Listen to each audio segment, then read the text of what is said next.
Tumbuh dalam lingkungan Arab jahiliyah tidak membuat Muhammad remaja terbawa arus pergaulan yang salah. Sebaliknya, beliau banyak merenung dan menyibukkan diri dalam pekerjaan. Seperti halnya Nabi Musa dan Nabi Daud, Nabi Muhammad SAW pernah bekerja menjadi penggembala kambing. Tidak hanya itu, beliau juga belajar ilmu perdagangan kepada pamannya, Abu Thalib.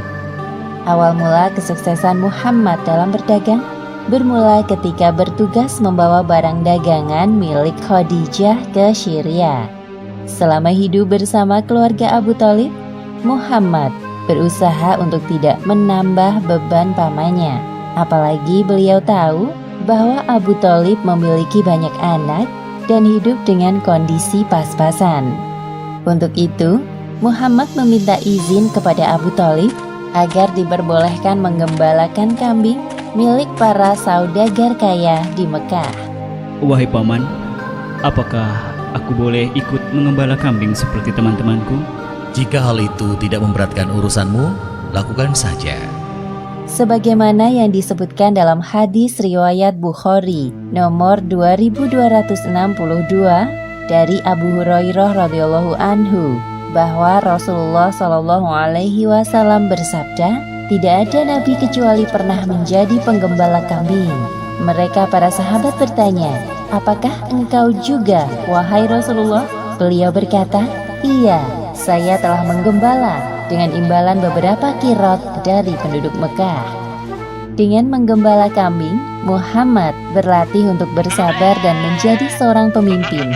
Tanpa berkeluh kesah, setiap pagi beliau menggembala dan mengantarkan kambing-kambing itu ke kandang pada sore hari. Anehnya, semua kambing-kambing gembalaan Muhammad gemuk-gemuk dan sehat. Hal tersebut membuat para saudagar puas dengan hasil kerjanya. Aku sangat senang melihat anak muda seperti keponakanmu itu. Dia sangat rajin dan cekatan. Beruntung engkau memilikinya, wahai Abu Thalib. Sungguh, aku tidak menyuruhnya bekerja jikalau dia tidak benar-benar menginginkannya. Dia pasti tidak ingin merepotkanmu. Menurutku, Muhammad tidak seperti para pemuda kebanyakan di Mekah yang lebih suka hiburan daripada bekerja keras. Muhammad memang sangat menjaga dirinya dari perbuatan maksiat. Akhlaknya pun sangat mulia dari semua orang yang pernah aku kenal di Mekah. Sewaktu menggembala, Muhammad sering berpikir tentang hal-hal yang terjadi di sekitarnya. Siapakah yang menciptakan bintang-bintang yang berkilauan di langit? Dan siapa yang menghadirkan udara untuk dihirup semua makhluk? Dan siapa pula yang membuat jantungku berdetak? Sungguh pastilah dia zat yang maha kuasa. Berbagai pertanyaan muncul di benak Muhammad. Hal tersebut yang membuatnya selalu sibuk merenung dan terjaga dari perbuatan buruk yang dilakukan oleh para pemuda Mekah. Muhammad lahir dari keturunan para pebisnis. Beliau besar dalam lingkungan keluarga Abu Thalib yang juga berbisnis dalam hal perdagangan. Maka tidak heran jika Muhammad ingin menekuni bidang ini. Lagi pula peluang untuk berdagang lebih besar dibandingkan pekerjaan bercocok tanam jika melihat kondisi tanah Mekah yang cukup kering dan keras. Pada musim semi tahun 595 Masehi, para pedagang Mekah berencana untuk membawa barang dagangan ke Syria. Para saudagar kaya mulai mencari orang untuk menjadi agen atau pemimpin kafilah dagangnya. Di antara mereka terdapat seorang saudagar, wanita kaya bernama Khadijah. Abu Thalib mendengar bahwa Khadijah sedang mencari seorang agen. Tiba-tiba muncul bayangan Muhammad di benaknya. Kemudian Abu Thalib menawarkan jasa keponakannya itu kepada Khadijah. Wahai Khadijah, aku memiliki seorang anak muda berusia 25 tahun. Aku tawarkan ia bekerja kepadamu menjadi agen. Aku berani menjanjikan bahwa ia mampu melaksanakan tugas itu, meskipun sebenarnya belum cukup berpengalaman. Siapa pemuda yang engkau maksud, wahai paman? Namanya Muhammad. Khadijah pernah mendengar sekilas tentang Muhammad. Hal yang diketahuinya sama seperti para penduduk Mekah lain, yakni Muhammad terkenal dengan julukan Al-Amin atau orang yang dapat dipercaya. Hal yang perlu paman ketahui, Aku sangat menjunjung tinggi nilai kejujuran, maka aku putuskan untuk menerima Muhammad sebagai salah satu agen dagangku. Aku juga akan memberikannya upah 2 kali lipat lebih dari yang lain apabila pekerjaannya bagus. Terima kasih wahai Khadijah. Terima kasih kembali wahai paman. Jika senggang, besok datanglah kemari bersamanya. Abu Thalib pulang ke rumah dengan perasaan gembira.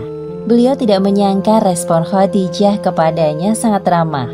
Tak heran jika ia sukses dalam dunia perdagangan. Keesokan harinya, Abu Thalib mendatangi rumah Khadijah lagi bersama Muhammad.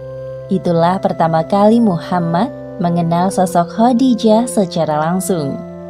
Kemudian Khadijah menerangkan tentang seluk-beluk perdagangan yang selama ini telah dijalankannya selama bertahun-tahun. Muhammad dengan cermat mendengarkan dan memahami semua penjelasan Khadijah. Tidak ada satupun penjelasan Khadijah yang tidak dimengerti olehnya. Akhirnya saat yang dinantikan tiba. Muhammad berangkat bersama kafilah dagang milik Khadijah.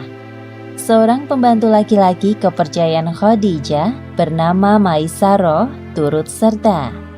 Ini surat-surat perdagangan yang engkau butuhkan, wahai Muhammad. Selamat jalan. Saat itu musim panas. Udara pada siang hari terasa lebih panas dari biasanya. Maka kafilah dagang Muhammad memilih berjalan di waktu senja dan beristirahat di siang harinya. Mereka berangkat menuju jalur yang ditempuh Muhammad 13 tahun lalu bersama pamannya Abu Thalib. Selama perjalanan, Muhammad merasa terhibur dengan adanya teman seperjalanan seperti Maisarah. Engkau sungguh banyak bicara wahai Maisarah, tapi anehnya aku senang mendengarnya.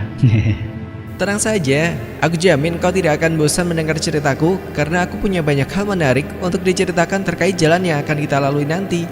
Wah, aku sangat bersemangat untuk itu. Dia memang banyak bicara, wahai Muhammad. Tidak usah terlalu didengarkan. Tidak butuh waktu lama bagi Muhammad untuk akrab dengan anggota kafilah dagangnya. Mereka sangat ramah dan bekerja secara profesional.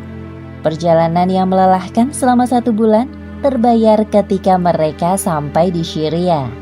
Setelah bersiap-siap, rombongan kafilah menuju ke tempat bertemunya para penjual dan pembeli.